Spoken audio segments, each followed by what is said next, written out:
Hi Scorpio, welcome to Higher Source Tarot for a 4-month predictive tarot reading for all Scorpio, Sun, Moon, Rising, and Venus. This is a reading for the months of September, October, November, and December. Thanks to all of you for your support of the channel, from watching the readings, subscribing, and every time you leave a comment or you hit that like button, it does something to YouTube algorithm so that YouTube will recommend the reading to somebody who's looking for it. So it gets it when they type in the search bar Scorpio Tarot, they may end up having this recommended to them. So thanks for doing that. And if you are new here, welcome to you. I post new readings every Monday, then again on Friday. So if a reading doesn't resonate, don't ever try to make it work. Just come back in a couple of days and you can watch a new reading. You could also, though, check other parts of your chart where every Monday is a different style of reading. So like this particular reading, I only do this every quarter, so it doesn't happen very often. Next week, it'll be something completely different.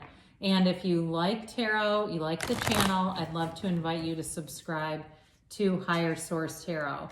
All right, what advice do you have for Scorpio? Sun, Moon, Rising, and Venus. What does Scorpio need to know, please? Messages do you have for Scorpio, please? All right. We're going to begin here with the tarot, and we'll go month by month, beginning with September. Then we'll have the angel answers. Then at the end, we're going to get a message from Louise Hay. All right, you begin September with the Knight of Cups, the Nine of Wands, the Fool, and the Two of Swords. In October, we've got Temperance, the Four of Pentacles, the Six of Swords, and the Hierophant. In November, you've got the Ten of Wands, the King of Cups, the King of Pentacles, the Nine of Swords. In December, we've got the Eight of Pentacles, the Four of Wands, the Sun, and the Four of Cups. All right, now the bottom of the deck, we're going to take three as clarifiers.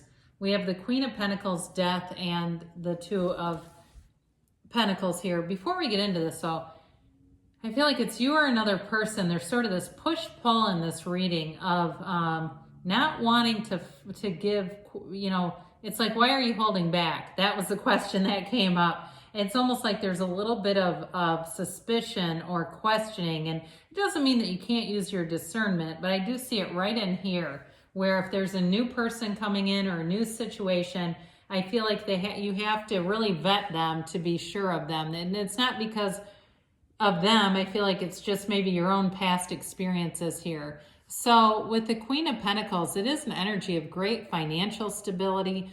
It's having wonderfully creative ideas. You may find that you do things to your home over these next couple months or wherever you live, and it makes you feel like, sitting there with your pumpkin spice latte and just kicking back. It's like kind of a homebody energy, not necessarily, although she is connected to the community, I will say that, but it's like you also enjoy where you're at as well. You don't have necessarily that urgency, like I can't stand being here. It's like, oh, I like to spend time here. It feels good to me. Now with the Death card, that is a card of letting go of any old limitations. So any limiting beliefs that have been layered on you. With the Death card, you walk forward over those. It begins a new cycle. It can be very transformative energy in your life. So there may be things about this where if you've had a lot of disorganization or chaos, maybe you look around and you go, oh my God, my car is a mess. There's, one shoe here and there's paperwork. I think I have my taxes in the back seat, that kind of stuff, where you make some subtle changes just to get things organized, and it really feels good. Because the Two of Pentacles too can be a little bit of disorganization and imbalance. So I feel like with the Death card and the Queen of Pentacles, it really is about taking charge, getting things balanced, and feeling really good. It's like a nice, clean energy. It feels good. So I do feel like if that's you and you do feel like, yeah, I let some things go, or you've got a spare room that's turned into the world's largest storage closet, it may be time to go through some of that. And for some of you, you might make money too if you got stuff you're hanging on to sell it either online or somewhere locally around you. So we have here, as we look at this, you have Scorpio in your own energy, which we love to see that. We've got Sagittarius, we've got Leo here, and we've got Taurus. We also have all the elements. So with the Knight of Cups, again, I do feel like you have somebody that's serious about a relationship. I don't feel like they're going to be easily turned away. So even if you're kind of not sure if you want to get involved with anybody, or you've got other stuff, maybe you're already involved with them, but you've got some other things that are kind of weighing on you. I just keep getting that. I also feel like this is the kind of person that stands by your side. You know, they're the ones that you can always count on. They're the dependable people. If you get a flat tire at 2 a.m., you can call this person and they don't care. They will come. You know, you never have to question what is going to happen with somebody like this. They've got a wonderful commitment, not only to you, but to humanity. They're just that kind of person. And so with this Knight of Cups, it is a card of a visualizer. So if you're going, that sounds great, but I don't know who they are. You know what? Let your mind do the work for you on that one. Everything comes from the mind. In the High Priestess, we talk about that. It's like the prima materia, the matter comes from the mind. Everything that you look around you in your physical environment, that came from someone's mind at some point. So the Nine of Wands is where we talk about that protective energy, that somewhat hesitant energy. If you've had some very negative relationships in the past, especially if this person seems too good to be true to you, it brings this kind of energy, this sort of second guessing, not quite sure you want to run forward with it. But there is definitely a nice potential and a nice, clean, positive energy. Sorry, I was just checking the flower behind me to make sure it wasn't getting heat. Well, anyway, with this, you do have, you know, again, a conquering spirit here too, though, because the Nine of Wands does not give up. So I also, like I said, I feel like whoever you're attracting, it's going to take you, you know, going into witness protection to get away from them. No, I'm kidding. But I do feel like that kind of stuff isn't, you know, it doesn't bother them. They know who they want. They're interested. And it too, even with a job, you may find that you turn away offers and they keep trying to get you. With the Fool here, this is a card that signals a transition. So again, the beginning of a relationship, it also can be the beginning of a new job. You have it multiple times here with Death, the Fool, the Sun. I mean, you really do have a beautiful energy. It's like this new beginning, this dawn of a new day shows up, and you've got multiple sunrises. You have 3 cards that have a sun in it, and that's unusual, okay? Because there are very few cards. Actually, I'm sorry, you have 4 cards that have a sun. So that is a big deal. I mean, it really signaling some big transition, some change that is coming. So the Fool comes in to tell you that the soul is always victorious. It is a card, though, of releasing all resistance. There's no fear here. The Fool moves forward with ease, with a readiness. So again, it feels more work-related to me, but it also may be the person you're attracting to who's so gung-ho about moving forward. It is a card of purity, though, of, you know, there's no malevolent energy in here. The Fool doesn't plot or twist or plan against anyone. The Fool is completely unconditional. The Fool has his arms open wide to accept love, to accept new experiences. It's a beautiful energy, a fresh, new, clean slate. And so with the Two of Swords here, again, we get a little ching of resistance here. It's time to put down those swords. There's no need for them. The bottom sword represents fear. The top sword represents anger. There's nothing threatening in this reading. So if there's still some lingering suspicions or doubts, that's just the mind. You know, the mind does a lot of talking, but the heart knows. And so it really is about allowing your heart to be your guide here. And I see it definitely showing up here in October, you know, with the Hierophant and Temperance. Now, Temperance is Archangel Michael, and it's a beautiful energy of healing, of divine guidance, being easy about things, wearing the world like a loose-fitting garment. It's a card, too, though, that reminds us of moderation. So part of the relationship piece, maybe you like to have things start off and just kind of go steadily and not go in one big rush forward. And so with this, it is a card of bringing people together as well. And so some of you, we talk a lot about your sense of humor and just having kind of a quick wit. That may be part of it too. It may show up at work a little bit, but this is a compassionate energy. It's a wonderful healing energy. And it's, you know, he's got that illumination around his head. Your thoughts are being divinely guided. So you may ask the universe, direct my thinking, show me what I need to do.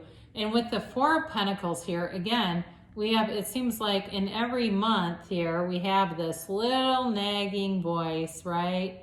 That brings in, and it could even be an outside person, you know, that one person that you know that you always don't want to tell them something because they always find the negative in it. That's this, right? And so for this, the antidote really is meditation. It's also redirecting your thinking, because the miser of the tarot here clings on to things. It's like a lot of fear-based stuff, not wanting to lose things, being afraid of it when it hasn't happened. So it's hard to grow when you're hanging on so tight. And so it really is about getting easy about stuff, which I love the Temperance card being here because of that. And so the Six of Swords allows you to move forward too. Now, some of you, the Six of Swords can be travel. And some of you, that Four of Pentacles may be more about even being tight with money if you're planning on travel or you're looking to move, make a physical move. Some of you may have a conscious thought that you need to restrict in terms of money, but I do see great money aspects here. So again, there's no fear, right? And you can play a little game, right? You can do all kinds of money games. You know, it's like if you have a $100 bill, carrying that around with you and all day long, everywhere you go, envisioning what you could buy with that $100 bill. Well, I could have, you know, 10 coffees, or I could have 15 cups of coffee with this, or however many, right? You could have half a pair of shoes. No, I'm kidding. You could have a pair of shoes. With the Hierophant here, it's again, it's that card that says be still and know. It's a card of great protection too. And so with this, he's a priest, okay? And he also teaches. He's teaching these two monks to have faith in the universe, to have trust, and to know that abundance is yours for the taking. You know, the Bible, and I'm not here to do religion, but there's lots of jewels in religious texts.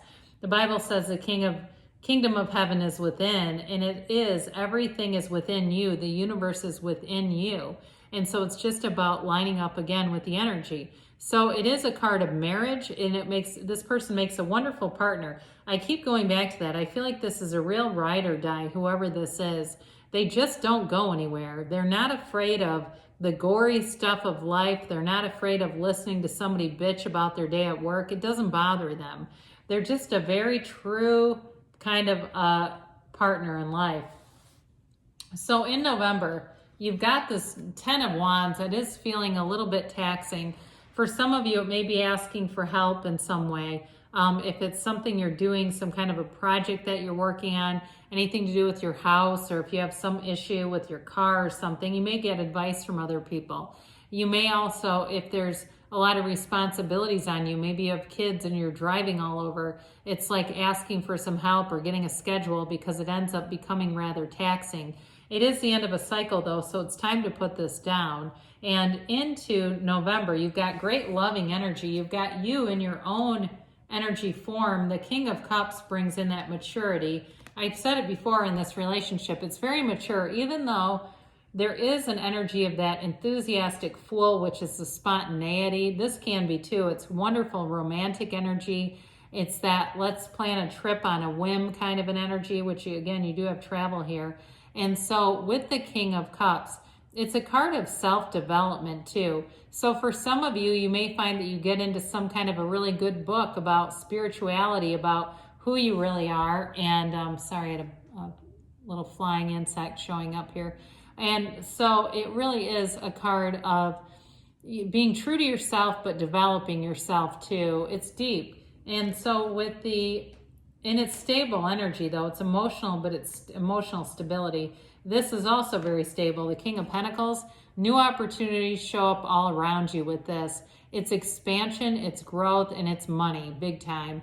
And so with this, there's no shortage. If you're trying to plan on buying something, a big purchase, the money will be there.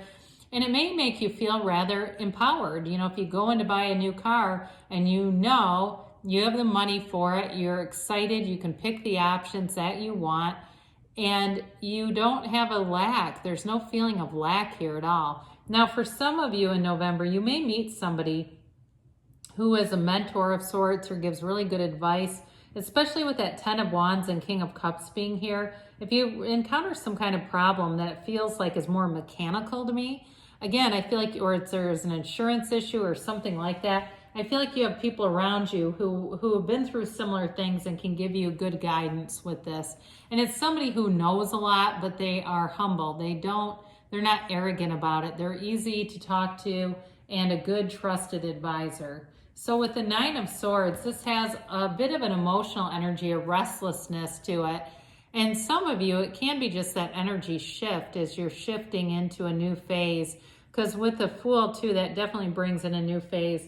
It can create some imbalance, right? We're trying to transition here, but it is a card, especially if you're worried about somebody in some way, it is a card that tells you you're always protected. He wears that protective quilt. And so there's good energies around you throughout the reading. Now in December, you've got the 8 of Pentacles, and this is really being focused on some things. You may get very focused around the holidays and just wanting to create a situation that was different from last year, right? You know, it also too, in terms of a relationship, it is a commitment.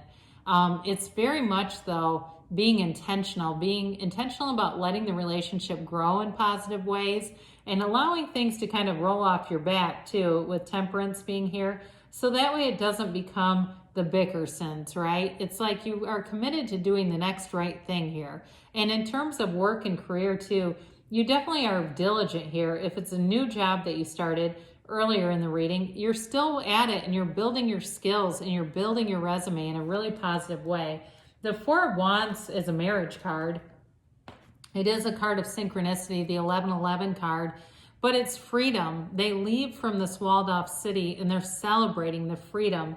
So for some of you, it brings in whatever November challenges bring in, you have this freedom here and it feels complete. Now, it is a card of manifesting. So for some, it's maybe the manifesting. You have a relationship that shows up. It could be by December, you're talking about a wedding. Even if you've been hesitant, I feel like they've won you over by this point. Others of you, though, in a job, it's like manifesting another stepping stone. So it's evolving and expanding.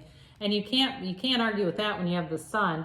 The Sun is a card of great synergy. It revolutionizes your life. Everything comes alive in the Sun. It's very unconditional energy too. So, you know, the Sun doesn't decide, I'm not going to shine on that because I don't like that object. I'm going to keep my sun over here and put it on the people I like. It touches everybody, but it's very high vibrational. It is a card of achievement and success. So again, I feel like you're making big gains in your career. You're going to see some nice progress there. And it's a feeling of confidence, of ease, and coming together with the right people. So in terms of your skill set, you're finding people who are very complementary to your energy here. And with this too, I was looking at some of the flowers that are here. You've got the sunflower here. You know, the sunflowers, it's a flower of not only bringing forward prosperity and fortune, but it's also a flower of loyalty. The sunflowers point towards the sun, but when the sun goes down, they point toward each other.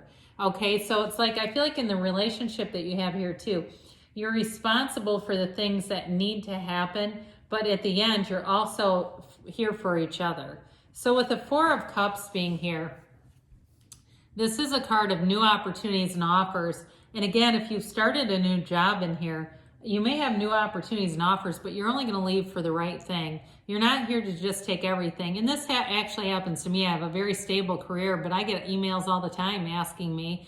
And it's just kind of one of those things that I don't necessarily entertain the offer, but it's nice to know that it's there. It is a card, though, too, of connecting with nature. So especially in those colder months, if you live somewhere where it gets a bit colder, it's important to stay in flow with nature. Know that it's this energy, right? I was talking to my friend the other day about how energy attracts similar things, and she's big into gardening, and she owns all these houses. She owns like 6 different houses, but she does a lot of the landscaping herself. And anyway, she was telling me, she said, you know, I see that in my flower beds all the time. It seems like weeds go to flowers that are similar in shape and size. And then I started looking in my own, flowers and landscaping and thinking, my God, she's right. They're very similar. So even the universe, everything in it finds energies that are similar frequencies. You know, I look at too my dog, and he will go to more high energy dogs. If a dog just lays in a puddle, he kind of leaves it alone. Like he knows it's going, don't come over here. I'm not interested in running. All right, you got ask for help from others. So we talked about that, didn't we? That may be important for you coming up. Look for a sign. The signs and synchronicities are there, and the universe communicates in the way that you will hear it, that you will see the signs. So you don't, if you say, oh, I don't see many number synchronicities, that's okay. Open up to other things. You've got trust here. Trust that the universe knows what you want, knows your heart. Now you have a year from now, and that doesn't mean that nothing good is going to happen and it's all going to start up in a year from now. It's really about the trajectory. Like full fruition, you may find in a year from now, things have really changed in a wonderful and dramatic way. You've got a yes. This card has been coming up quite a bit lately. I don't know why I go in streaks, but it is. So it's a positive yes. It's saying you create your own reality. So this is Louise Hay. I am willing to let love in. Open your arms wide and say, I am willing to let love in. It is safe to let love in. Repeat this 3 times. All right, Scorpio, I love you, and I'll be back again soon.